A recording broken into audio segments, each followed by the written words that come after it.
वह अहम निर्विकार अपरिच्छिन्न आनंद स्वरूप ब्रह्म है। बस।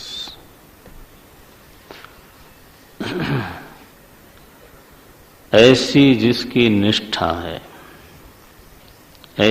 ऐसी जिसकी प्रगाढ़ प्रज्ञा है, उसको बोलते हैं ब्रह्म निष्ठम गुरुम। वो अपनी भूमिका में रह करके ही सारी परिस्थितियों का अवलोकन करता है, सारी घटनाओं का अवलोकन करता है, अपनी स्थिति को बदलता नहीं। वो जैसे ईश्वरनिष्ठ ईश्वर को शामिल किए बिना घटना और परिस्थिति को नहीं देखता, उसी प्रकार से ब्रह्मनिष्ठ अपनी स्थिति में रहते हुए, स्थिति से हट के नहीं, अपनी स्थिति में रहते हुए, अपनी ब्रह्मता में रहते हुए कर्तृत्व भोक्तृत्व को मिथ्या करते हुए फिर परिस्थिति को देखता है। अगर कर्तृत्व मिथ्या है, ध्यान देना, इस पर ध्यान देना, अगर कर्तृत्व मिथ्या है तो कर्तृत्व का बेटा कर्म और कर्म की बेटी परिस्थिति।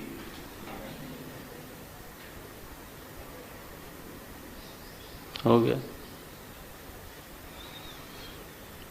और उसी कर्म का बेटा शरीर।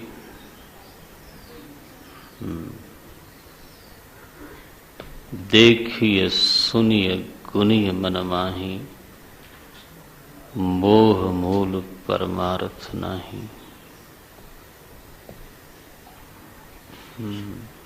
ये है ब्रह्मनिष्ठा, इसको बोलते हैं। कर्तृत्व एक बार मिथ्या हो गया, भोक्तृत्व एक बार मिथ्या हो गया, जीवत्व एक बार मिथ्या हो गया, तो आपने संसार की जड़ काट दी महाराज, है ना। क्योंकि कर्तृत्व सत्य है तो कर्म सत्य है तो देह सत्य है, और देह के आसपास की परिस्थिति सत्य है, तो पूरा लोक सत्य है। कच्चे वेदांती लोग कैसा करते हैं, जगत को मिथ्या करने की कोशिश करते हैं। अरे तुम्हारा देह सच है तो जगत कैसे मिथ्या हो जाएगा। देह सच बना रहेगा जब तक हमारा कर्तृत्व हमारी प्रज्ञा में मिथ्या दिखने न लग जाए। बस छुट्टी। इसको बोलते हैं ब्रह्मनिष्ठम। यस्य निष्ठा अस्मिन् यथार्थे। It's not a very mysterious stage. Mysticism में वेदांत का कोई विश्वास नहीं है। वेदांत ज्ञान मार्ग की चीज है, रहस्यवाद की चीज नहीं है। वो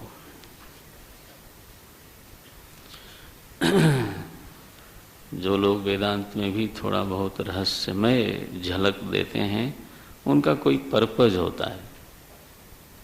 वो संप्रदाय नहीं है, वो हमारी परंपरा नहीं है।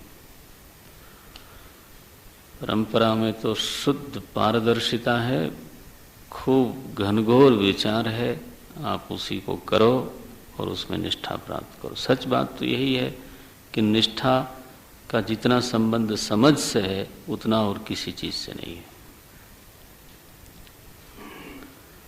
सच बात तो यही है।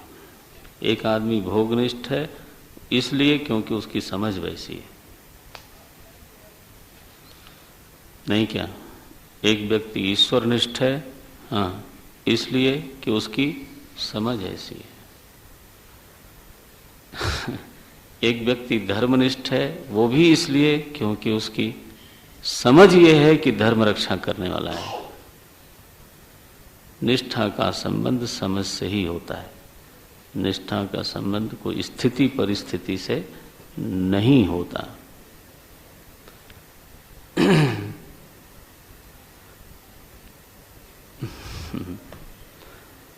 ज्ञान मार्ग होता है वेदांत। उसमें काहे को रहस्य बने क्या? कहीं न कहीं ये बात उसमें छिपी रहती है कि आप नहीं समझोगे। अच्छा, नहीं समझोगे तो ज्ञान मार्ग का मतलब क्या रहा फिर? एक महात्मा बोले कि व्हाट इज दिस मिस्टिसिज्म? बोले which can not confirm by you. मैंने कहा आज मैंने एक विजन देखा, उस पहाड़ी पर गया था और मैंने एक विजन देखा, एक दृश्य देखा। अब आपके पास दो ही ऑप्शन है, क्या? या तो आप मान लो और या तो आप न मानो। कंफर्म तो आप कर नहीं सकते। That is called mysticism.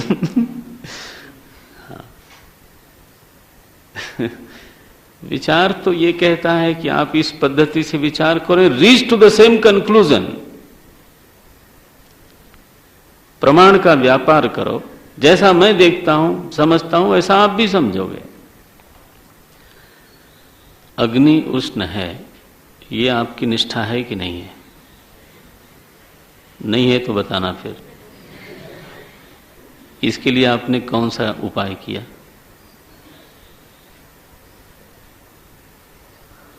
कुछ नहीं, प्रमाण व्यापार किया, छुआ या छू गया अपने आप और जले और निष्ठा बन गई। अब जब जब आप अग्नि को देखते हो, कभी भी आपकी निष्ठा में व्यभिचार होता है कि नहीं शायद ये शीतल होगी? नहीं हो सकता। इसको निष्ठा बोलते हैं। Please don't imagine, please understand. तो आप बोलते हो ब्रह्मनिष्ठा माने कल्पना मत करो, नहीं तो उसमें नुकसान किसी और का नहीं होगा, स्वयं मेरा होगा कि वो ब्रह्मनिष्ठा तो कोई चीज होती होगी, मैं किधर? अरे तेरे को ही बनना है ब्रह्मनिष्ठ। कैसे बना जाता है? अपनी समझ को प्रामाणिक बनाओ, इतनी प्रगाढ़ बनाओ कि उसमें किंचित व्यभिचार न हो, किंचित व्यभिचार न हो। अहम अस्तित्व है, जैसे अग्नि एक चीज है, वो उष्ण है, आपकी निष्ठा बन गई। अहम एक अस्तित्व है, क्या है वो? निर्विकार ब्रह्म। उसमें जीवत्व कहां से आया? बोले वो मिथ्या है। लोग दुनिया को सच करना चाहते हैं, असल में अपने जीवत्व को ही सच करना चाहते हैं। ना समझी की भी एक हद है। बोले आप लोग दुनिया के पीछे क्यों पड़े हो? अरे हम दुनिया के पीछे नहीं पड़े हैं महापुरुष, हम जीवत्व के पीछे पड़े हैं। ये तो अनल की तरह संताप दे रहा है। क्या दुनिया को मिथ्या कहने का हमारा कोई शौक नहीं है, लेकिन जीवत्व अगर मिथ्या हो गया तो दुनिया किधर बसती है? आप मरे, पीछे डूब गई दुनिया, बस। तो गुरुम श्रोत्रियम, गुरुम ब्रह्मनिष्ठम, तम गुरुम उपसृत्य अयम अधिकारी तम गुरुम, तम मने श्रोत्रियम ब्रह्मनिष्ठम, अयम अधिकारी तम गुरुम उपसृत्य अनुसरति तम, उसका अनुसरण करता है, जो वो कहता है वैसा करता है, यथोक्तकारी बनता है, अंतेवासी बनता है। प्रणिपातेन परिप्रश्नेन सेवया तद्विज्ञानार्थम स गुरुम एव अभिगच्छेत समित्पाणि ही श्रोत्रियम ब्रह्मनिष्ठम। मुंडकोपनिषद में कहा एव शब्द है, तो शास्त्रज्ञों ब्रह्म स्वातंत्र्येण ब्रह्मान्वेषणम न कुर्यात् इति वेदवचनम। नहीं तो कल्पनाओं का एक प्रवाह चलता रहता है। हम शब्द सुनते हैं और एक कल्पना ट्रिगर होती है, है ना। जैसे अभी मैंने कहा ब्रह्मनिष्ठ शब्द है, पढ़ा मैंने, कैसी कल्पना बनेगी, डोंट नो। कल्पना को यथार्थ नहीं कहते। अयम अधिकारी जनन मरणादि संसारानल संतप्तः प्रदीप्त शिरा जलराशिम इव उपहार पाणि श्रोत्रियम ब्रह्मनिष्ठम गुरुम उपसृत्य तम अनुसरति। और ऐसा ही होना चाहिए, इसके लिए श्रुति का प्रमाण दिया। समित पाणि ही श्रोत्रियम ब्रह्मनिष्ठम, हाथ में समिधा लेकर के गुरु के पास जावे, ऐसा श्रुति ने कहा है। स गुरु, स मने गुरु, स गुरु कीदृशः गुरु, श्रोत्रियः ब्रह्मनिष्ठः, सः श्रोत्रियः ब्रह्मनिष्ठः गुरुः परम कृपया उपदिशति एनम, एनम मने अधिकारिणम, एनम मने अधिकारिणम शिष्यम, एनम शिष्यम स श्रोत्रियः ब्रह्मनिष्ठः गुरुः उपदिशति। कल नहीं, अगली कक्षा में देखेंगे। एक वाक्य तो हो गया, आप इस पर मंथन, एक एक पद साफ होना चाहिए। जो पद स्पष्ट ना हो आप पूछ लेना, समय इसीलिए लगाते हैं।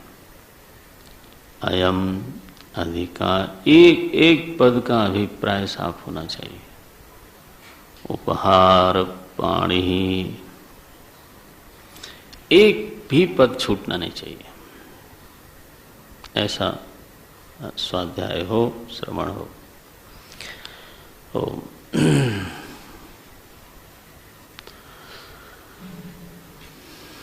नारायण।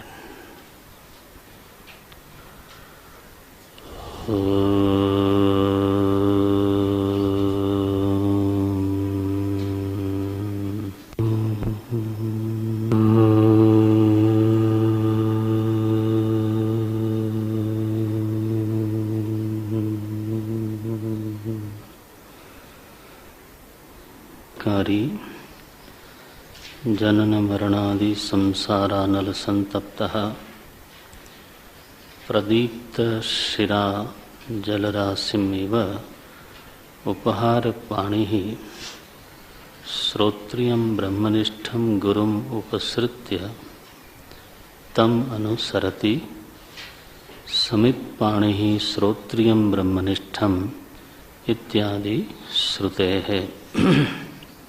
स गुरुः श्रोत्रियः ब्रह्मनिष्ठः परम कृपया एनम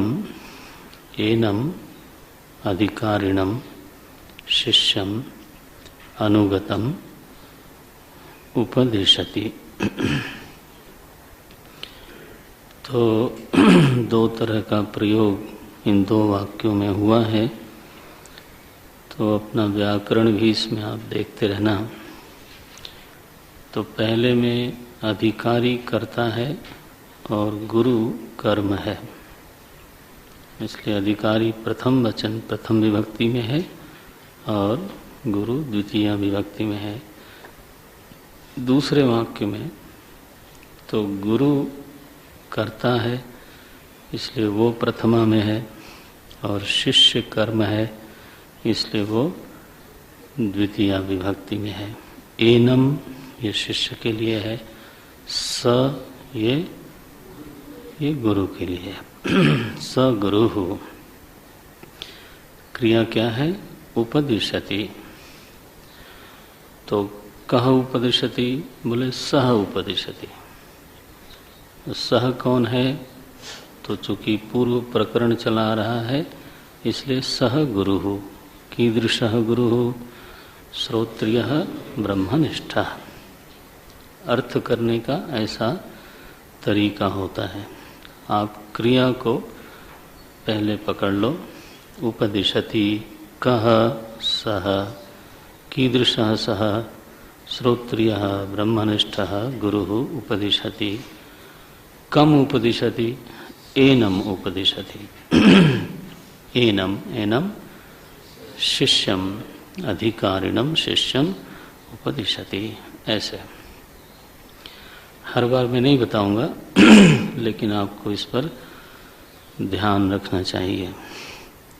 तो आगे जो ग्रंथ आपको, सभी लोग तो नहीं लेकिन कुछ लोग शायद विद्या प्रेमी हो जाएं, कुछ लोग तो प्रशिक्षण के बाद भी पढ़ते रहते हैं कुछ विद्यार्थी लोग, और प्रशिक्षण सत्र में भी तो बहुत थोड़े से ग्रंथ पढ़ाए जाते हैं वेदांत के। जो विद्वान होना चाहता है अथवा कहिए जो विद्या प्रेमी है, तो उसको तो स्वयं ही बहुत सारे ग्रंथ पढ़ने होते हैं, है ना। तो तरीका मालूम होना चाहिए, उस पर ध्यान देना चाहिए कि किस तरह से अर्थ का उद्घाटन होता है। ये तो वाक्यों में अर्थ छिपा हुआ है, उस अर्थ को उद्घाटित करना है तो कैसे होता है वो देखना चाहिए। एक कुर्सी रहने दो, हाँ रहने दो, बस ठीक है। वो अम्मा आएंगी लिली अम्मा आज लगता है।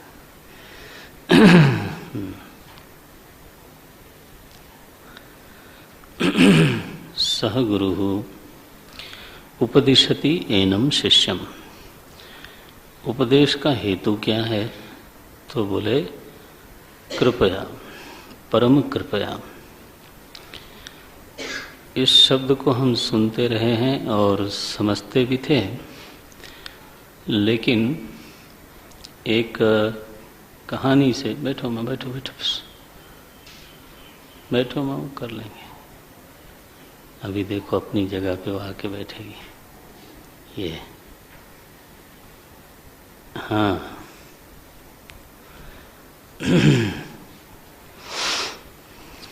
तो पिछले वर्ष गर्मियों में जब मैं यहाँ था तो एक स्वामी जी यहाँ पे हैं, स्वामी प्रकाशानंद जी परौर में। तो माधवानंद और हम दोनों गए, बुलाया था उन्होंने उद्घाटन के दिन। तो वहाँ एक व्यास जी आए थे अहमदाबाद से अहमदाबाद से थे। बहुत अच्छी तरह से उन्होंने एक करुणयास शब्द पे व्याख्या की, बहुत अच्छा लगा। तो कभी कोई चीज़, कोई शब्द कहीं ज़्यादा खुल जाता है तो इस पर हर समय सावधान ही रहना चाहिए।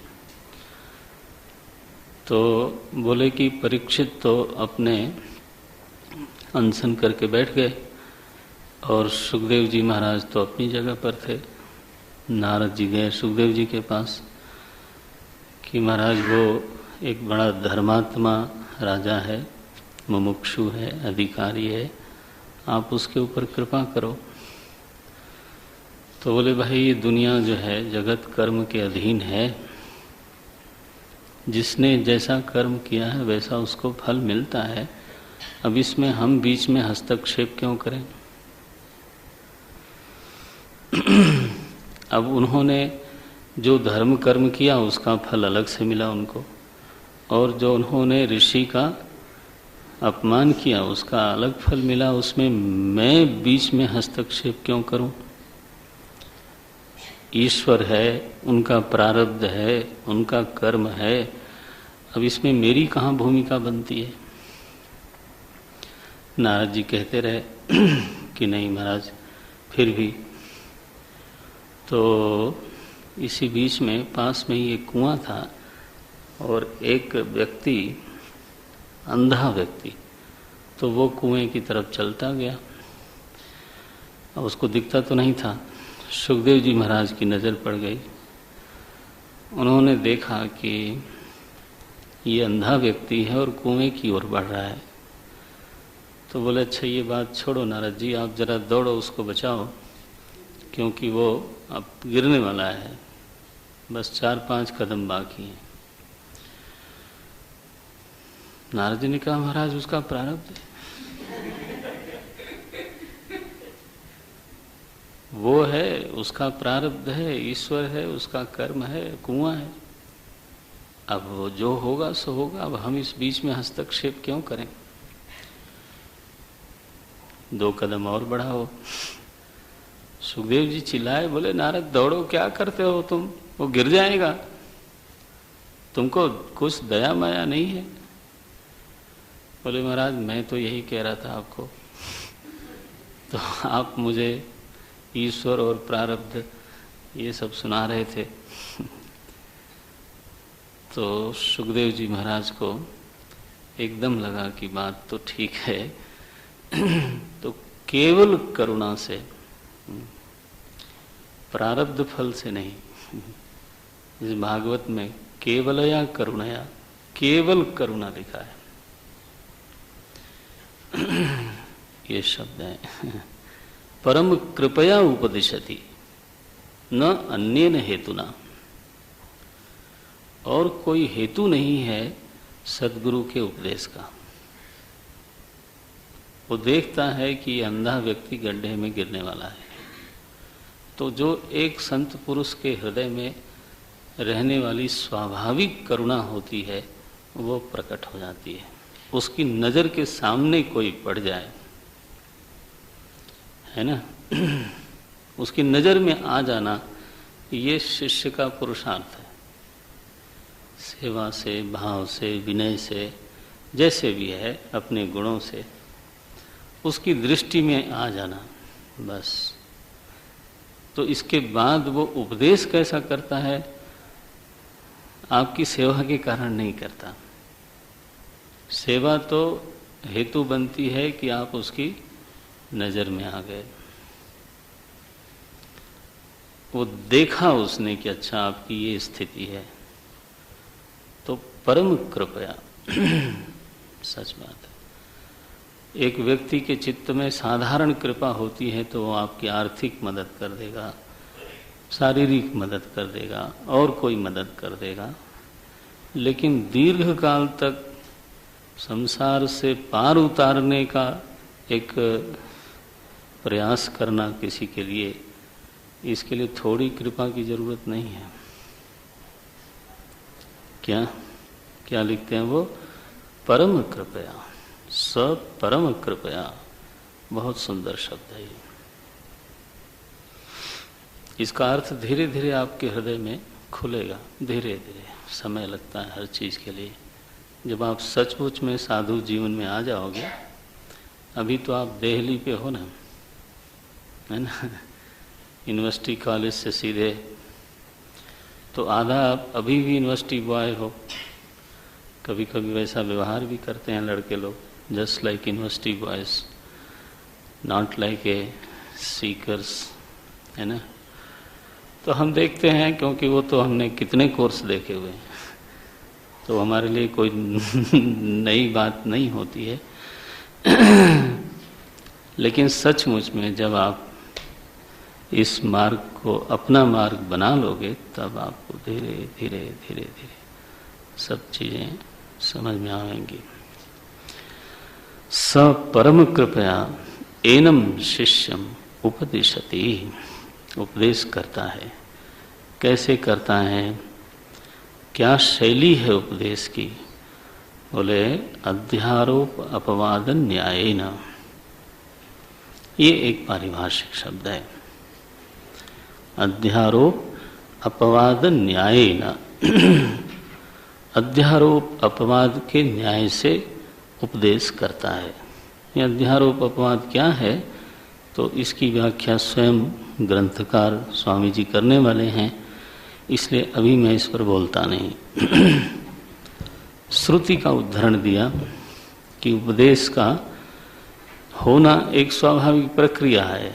तस्मै स विद्वान उपसन्नाय प्राह इत्यादि श्रुते है। तस्मै, तस्मै का अर्थ क्या है? शिष्याय, ऐसा अर्थ करते हैं। तस्मै शिष्याय स विद्वान गुरु है। स विद्वान का अर्थ क्या है? गुरु। तस्मै स विद्वान उपदिशति प्राह, प्राह माने प्रकृष्ट रूपेण स्पष्ट रूपेण आह। तस्मै, ये तस्मै कौन है? शिष्य। कौन है ये शिष्य? उपसन्नाय, उपसन्नाय प्रपन्नाय इत्यर्थ, अनुगताय इत्यर्थ, जो शरण में आ गया है, जिसने प्रपत्ति ले ली है। तस्मै स विद्वान उपसन्नाय प्राह इत्यादि श्रुते है। तो जो इस प्रकार का प्रपन्न उपसन्न शिष्य है, उसको वह विद्वान गुरु उपदेश करता है। प्राह का अर्थ ये नहीं है कि उसको करना चाहिए, नो, प्राह माने उसने उपदेश किया बस, क्योंकि यह उसका एक स्वाभाविक कर्म हो जाता है। प्रपत्ति का मुख्य हेतु अगर उपस्थित हो गया शिष्य की ओर से, तो जो सद्गुरु है वह उसको उपदेश करेगा ही करेगा, यह उसका स्वाभाविक कर्म है, इंस्टिंक्टिव है, उसमें कोई प्रयोजन नहीं है उसका, लेकिन ये उसका स्वभाव है। मैंने दृष्टांत दिया था, जैसे आपकी आंख के सामने अगर ऐसे कोई हाथ करे तो पलक झपक जाती है, बिना प्रयास के ही पलक झपक जाती है। वह आंखों की एक स्वाभाविक प्रतिक्रिया है। इस प्रकार से सद्गुरु के सामने कोई प्रपन्न शिष्य हो तो सद्गुरु उसको उपदेश करेंगे, ये उनकी एक स्वाभाविक प्रतिक्रिया है। लागी दया कोमल चित्त संता, संत तो कहते ही हैं जिसका चित्त कोमल है। कोमलता ना हो तो संतत्व तो नहीं है। आप सोफिस्टिकेटेड हो जाओगे वो ठीक है, नियमनिष्ठ भी हो जाओगे वो भी ठीक है, संत नहीं। संत होने के लिए तो चित्त में कोमलता चाहिए। संत हृदय नवनीत समाना, कहा कविन पर कहे न जाना, निज परिताप द्रवै नवनीता, पर परिताप संत सुपुनीता। तो जब मक्खन को आंच लगाई जाती है तो मक्खन पिघलता है, खुद को जब आंच लगती है तो पिघलता है। संत दूसरे का ताप देख करके, दूसरे का दुख देख करके पिघलता है। रत्नाकर किसी ब्रह्मचारी का नाम है क्या? हाँ, ये वाल्मीकि जी का पूर्वाश्रम है, जानते हो कि नहीं?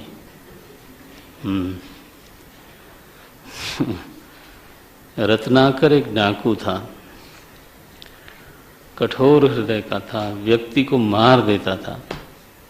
ऋषि को उसने बांध दिया, लेकिन वही रत्नाकर डाकू से संत बना। इतनी लंबी यात्रा की, संत बना तो उसका प्रमाण क्या कि जो कभी आदमी को स्वयं मार देता था, लेकिन किसी शिकारी ने एक पक्षी को मारा और वाल्मीकि जी ने देख लिया तो उनको सहन नहीं हुआ। बोले कल तो आप खुद ही मारते थे, आप मारते थे, पक्षी तो क्या है, आदमी को मारते थे, सीधे गला काट देते थे। तो आज में और कल में फर्क क्या है? फर्क यही है कि उस समय एक डाकू था, आज एक संत है। कोमलता हमारे आपके हृदय में न हो तो आप किस बात के संत हो? है ना?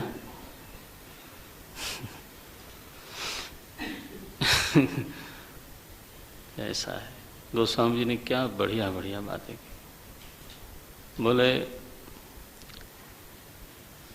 सुन के भी मन पवित्र होता है।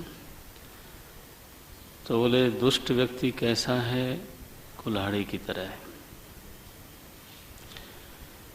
और संत चंदन के वृक्ष की तरह है। कुल्हाड़ी जब उस वृक्ष को काटती है तो अपने काटने वाले के मुंह में भी चंदन अपनी सुगंध लगा देता है ना। और उस कुल्हाड़ी को जब वो सूंघेगा तो उसको चंदन की सुगंध मिलेगी। ऐसा होता है संत का चरित्र। संत बनना कोई एक दो दिन की बात नहीं है।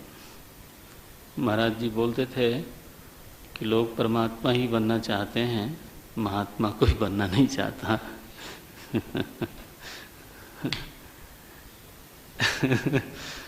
है ना। तुलसीदास जी इतनी ऊंचाई पे खड़े होके बोलते हैं, कबहूँ कहूँ यह रहनी रहूँगो, श्री रघुनाथ कृपाल कृपाते, संत स्वभाव गहूँगो। तो मैं कब संत हो जाऊंगा, तुलसीदास जी बोलते हैं। बच्चे लोग अभी तो केजी हैं, लगे रहो आप, लेकिन मालूम होना चाहिए कि किधर जाना है, कैसा होना है, हमारे पूर्वज हमारे महापुरुष कैसे थे। इसलिए शब्द आया परम कृपया प्राह, इंस्टिंक्टिवली वो करता ही है, स्वभाव ही ऐसा बन गया। केवल निमित्त उपस्थित होना चाहिए। निमित्त क्या है? उपसन्नाय तस्मै, प्रपत्ति हो जाए, जिज्ञासु की प्रपत्ति हो जाए तो बस। तस्मै स विद्वान उपसन्नाय प्राह इत्यादि श्रुते है। इस प्रकार से श्रुति ने इस बात का प्रमाण किया है। अब प्रश्न आया कि अध्यारोप अपवादन न्याय से उसने उपदेश किया, ऐसा आपने कहा। तो ये अध्यारोप अपवाद न्याय क्या है?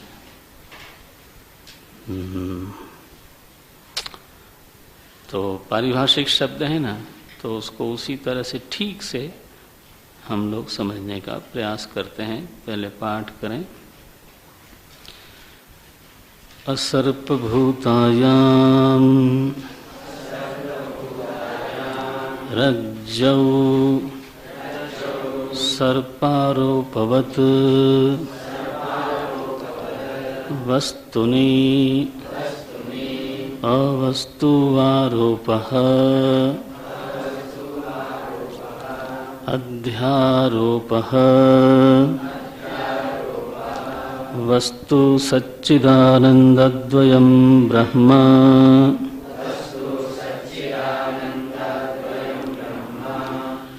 अभी भी आपका स्पीकर माइक ठीक है नहीं, है ना? झंझनाता है थोड़ा सा। इट्स नॉट क्रिस्प जिसको कहते हैं, वो है नहीं। कारण क्या है मालूम नहीं। आप लोगों को नहीं लगता? झंझन थोड़ देखो, या तो आपने सुना ही नहीं कि माइक कैसा होता है, क्रिस्प होना चाहिए। आपको नहीं लगता? एनीवे, कोई स्पीकर में कमी है या कुछ तो कहीं है, झंझन होता है और वो आवाज को लेके फ्लो नहीं करता। जैसे हम ओम बोलते हैं ना, तो जैसे ही हमारी सांस धीमी होती है वैसे ही ये उठाना बंद कर देता है। अच्छा माइक जो होता है, इट टेक्स अवे, वो हेल्प करता है। यहाँ जब तक स्ट्रोक न लगे उसमें ये पकड़ता नहीं।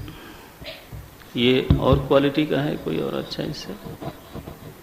दिस इज द बेस्ट है। आई डोंट नो, बट ठीक करो, चीज को ठीक करो। संतुष्ट मत हो जाना कि नहीं ठीक है, चलता है, ये चलता है तो बिल्कुल नहीं चलता है। हाँ ठीक होना चाहिए। सुबह भी मैं देखा था जन जन जन जन का, देखो है ना। एनीवे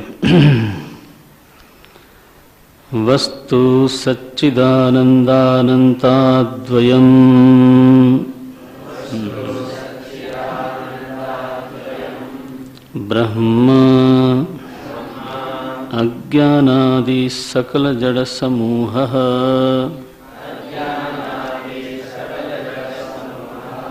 अवस्तु अज्ञानन्तु सदसद्भ्याम अनिर्वचनीयम् त्रिगुणात्मकम् ज्ञान विरोधी भावरूपम् यत्किंचित् इति वदन्ति अहमज्ञः इत्यादि अनुभवात् देवात्मशक्तिं स्वगुणैर्निगूढाम्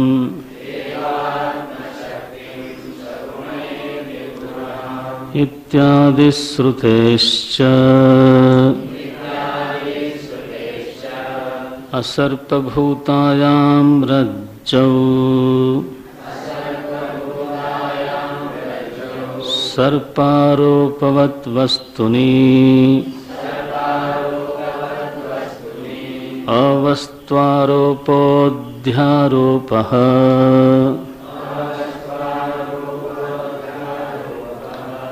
हाँ, जब बोलते हो अवस्त्वारोपो अध्यारोपः वो गलत है। अ का उच्चारण फिर नहीं होना चाहिए, है ना। कैसा बोलोगे? अवस्त्वारोपोऽध्यारोपः। आप लोग आरती में गलती करते हो, महान्तो अनुगृह्णन्तु ऐसा बोलते हो, है ना। तो जब महान्तो हो गया तो अ कहाँ से आया? महान्तः अनुगृह्णन्तु ये तो ठीक है, लेकिन महान्तः का जब ओ बना लिया आपने और इधर अ का अवग्रह बन गया, लोप हो गया, फिर से अ कहाँ से आएगा उसमें? महान्तः ये विसर्ग है, महान्तः है ना। उस अह का स बनता है। कौन सा सूत्र है?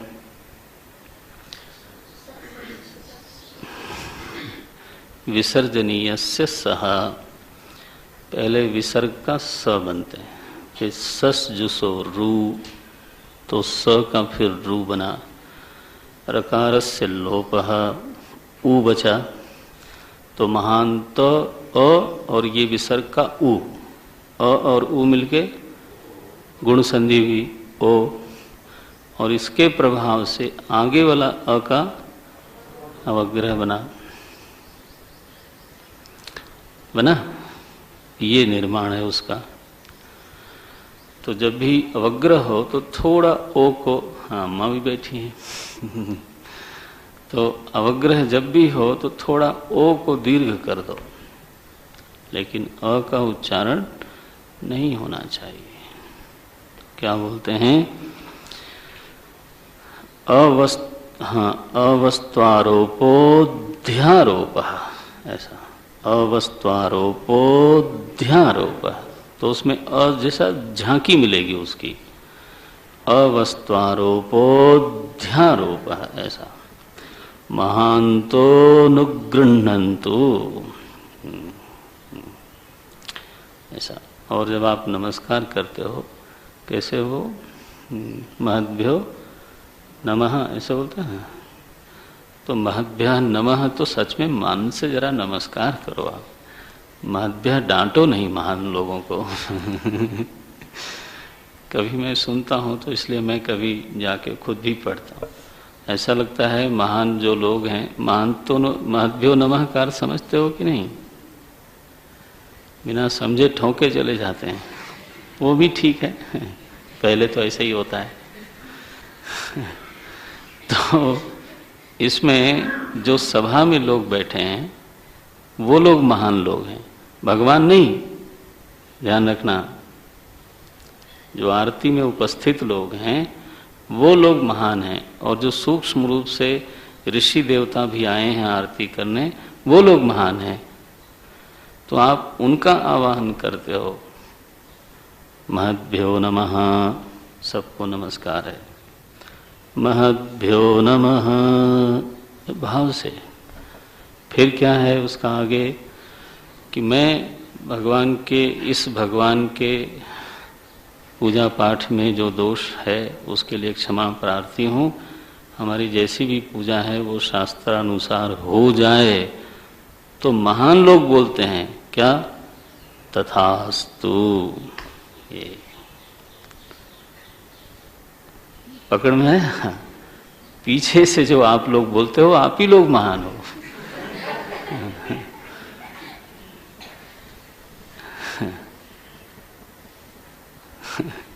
अयम धर्म उत्तरोत्तराभिवृद्धि अस्तु। कितनी बड़ी आशीष मांगी है कि हमारा धर्म उत्तरोत्तर वृद्धि को प्राप्त हो।